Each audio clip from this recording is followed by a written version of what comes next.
Korea cobain cimol.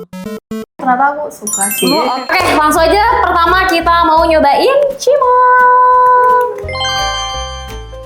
Kamu kira-kira pernah coba ini nggak? Fun fact, aku beneran baru banget coba cimol in my life. Itu 2 minggu yang lalu. Lagi jalan-jalan sama teman, aku tiba-tiba craving cilok. Orang Korea craving cilok. Tapi gak ada, jadi temanku bilang, mau coba cimol gak? Ternyata aku suka sih. Namanya cimol AA gitu. Kebetulan kita beli. Oh, ini. Ini cimol wujud A. Cimol wujud A bukan namanya. Iya. Sekarang kita coba deh yang frozennya. Ini mas enak banget sih. Oke, ini kira-kira kalau di Korea ada nggak makanan-makanan yang mirip kayak gini? Mungkin tteokbokki ya? Sebenarnya tok itu apa sih artinya? Rice cake. Oh, rice cake. Iya. Tapi dari aci juga kan? Aci lo?